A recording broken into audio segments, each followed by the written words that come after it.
So we start our coffee break, COVID INSOL Europe coffee break, Ukraine and Russia. So my name is Oleksander Plotnikov. I'm head of banking, finance, and data structuring team with Arsinger Ukraine. And my colleague Dmitry. So Dmitry, hello. Please introduce yourself. Hi, Alexander. Yes, my name is Dymitri Konstantinov. I'm head of insolvency and financial restructuring at Ilyasov and Partners law firm. Probably we are at the same position because our firm originally is from Ukraine as well, but we have offices in the different countries as well, including Russia. And I'm responsible for insolvency in Russia, not in Ukraine. So I have to underline. Sure. Okay, great. So maybe tell us a bit about what's going on in Russia and Moscow. So I understand that your office is in Moscow. So how are things going on there? What obstacles? So I believe that, well, all of us are appeared in more or less the same conditions, but maybe you have some specific obstacles. So please tell us.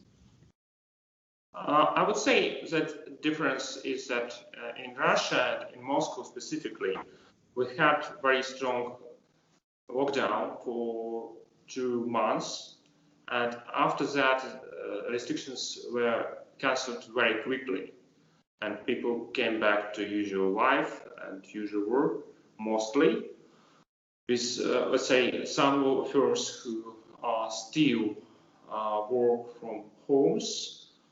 But for us, for insolvency lawyers, we do not have any options. We go to the office, surely, because it is busy time. It's really a busy time. But Moscow, I would say now, is in the condition business as usual. As far as I understand it is somehow different in Ukraine, isn't it? Well, no, more or less the same. Actually, we were one of the first law firms, big law firms in Ukraine who closed office. So, and switched to remote work from homes. And actually, we still work in these conditions. So some of our colleagues, including me, were visiting office quite regularly. But in general, I would say that majority of my colleagues from our company, they're working from home. And we were lucky just to be able to switch very quickly to such model of work because of very good IT team, and all IT solutions were in place by that time, and it was really good. So we didn't feel any difference, I would say. And so we're still working in this way. So situation has changed since spring, yes, because in spring indeed it was great, significant lockdown, so everything was closed. Since then, I would say that people have got accustomed to this situation, so life is continuing. So we have to work, business have to work, and Now actually nobody is thinking of new closing of business because it's just impossible.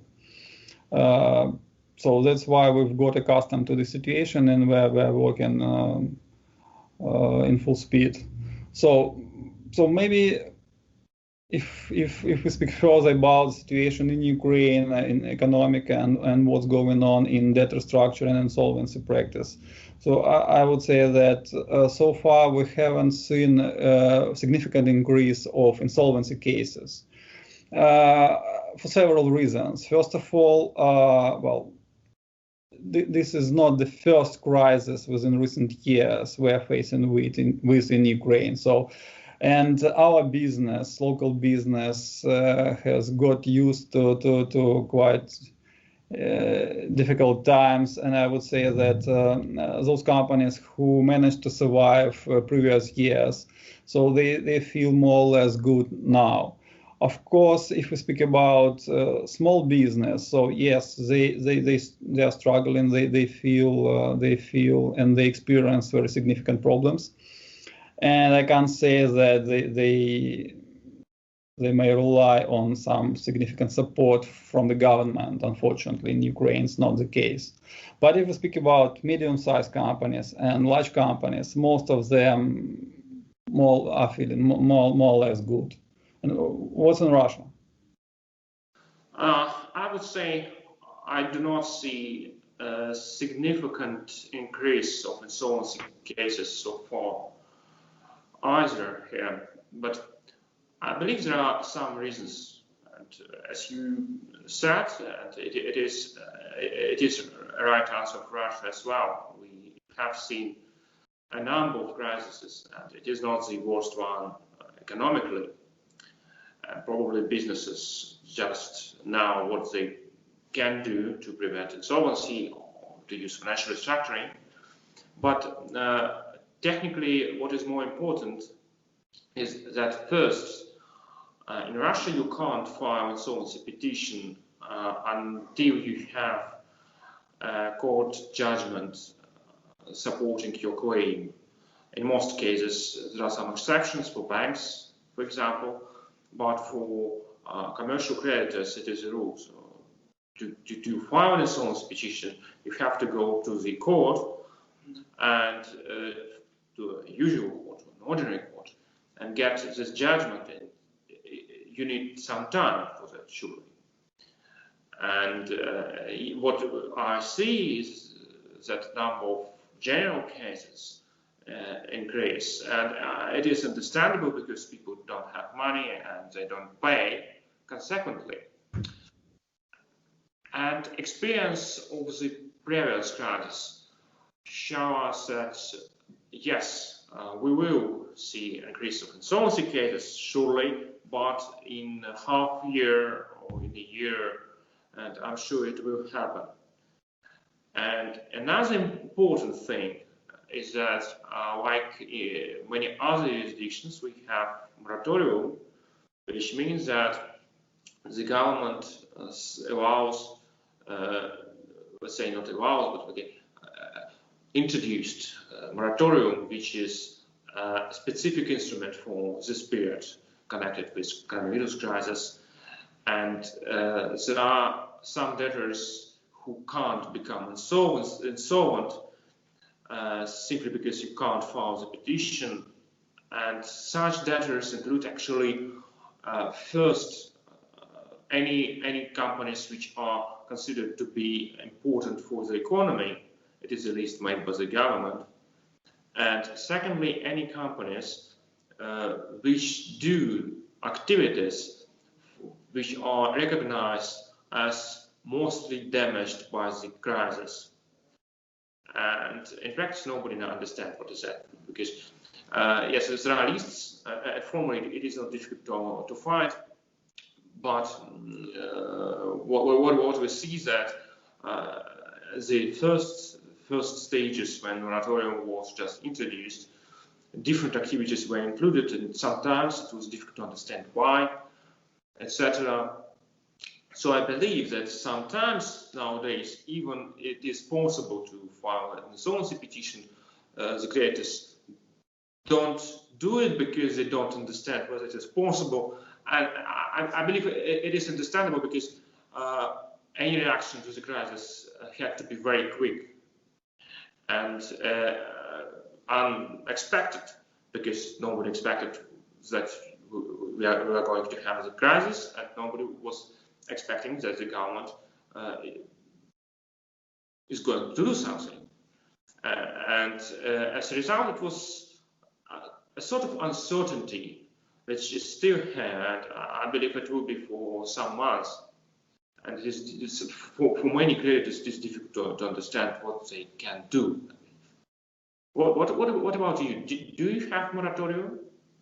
Well, actually, we don't have moratorium, but there were attempts to implement such a moratorium. But some, I would say, quite powerful debtors in Ukraine, there was an attempt to implement a moratorium for insolvency, for bankruptcy cases until the end of the year or for the whole period of this of the situation with COVID, but it actually failed, so it was not implemented. For some maybe big players, maybe it's not good, but for the majority of business, for the banks, it's definitely a good signal because, well, if both parties are reasonable, they can negotiate and they can agree on amicable restructuring without any, bankruptcy proceedings. And this is actually the common situation in Ukraine, where creditors and borrowers try to resolve all such cases without going to courts. It's not only in Ukraine, but I would say that it's quite common practice in Europe as well. But when somebody tries to have some lawful protection or legal protection from insolvency, and which will be used to make pressure on creditors. So I don't think that it is good for business in general and for business atmosphere in the country. So it's good that it was not implemented. Actually, in Ukraine, we had insolvency reform last year, and I would say that it was quite good. It's implemented quite interesting and useful things, just in protection of creditors' rights. Because you've mentioned that in Russia you can't, a borrower or a creditor can't start insolvency proceedings without a court judgment. Yes. It was the case in Ukraine as well, but it was changed. Now it's not necessary to obtain any court judgment to file an insolvency petition. It could be made either by creditor or by borrower. Moreover, secured creditors are now also vested with this right to initiate bankruptcy proceedings, and it definitely gives some more comfort to secured creditors and to creditors in general, because they understand that they can start insolvency proceedings if anything goes wrong. And they have quite sophisticated instruments now to protect their rights. And so this is one of the very good novelties in Ukrainian legislation, which was implemented last year. And I would say that it works very good now. What about courts? Do they work in a standard way or not? Is it a problem now to appoint a court hearing, to appear in a court? Right. Because Russia is really big, I can't say that it works in the same way everywhere, because even in the very bad days of the crisis in Moscow, the courts were opened, but they didn't hear any cases publicly. But the situation is different in the different regions. Let's say when in Moscow everything opened 2 months ago, I had trials in the different regions and everything was closed there. And if you come there, you had to be self-isolated for 2 weeks. Okay. So it's very much depends on the region, but generally the good point for judicial system is that online conferences now is a commonplace. Mm-hmm. We have conferences in theory before, but what you had to do if you had a court sitting in a different region, you had to file a petition to your local court, and we are talking about only commercial courts now. So you went to local commercial court and asked them to make this conference from their building. So you went to the building of the court, and it was an equipment, and then you had that conference. But it didn't work because first, it doesn't make sense. For what reason you go to this building? Probably it's easier to go to the region. And secondly, many regions do not have, or at least didn't have equipment for such conferences, because it was expected that it was something special.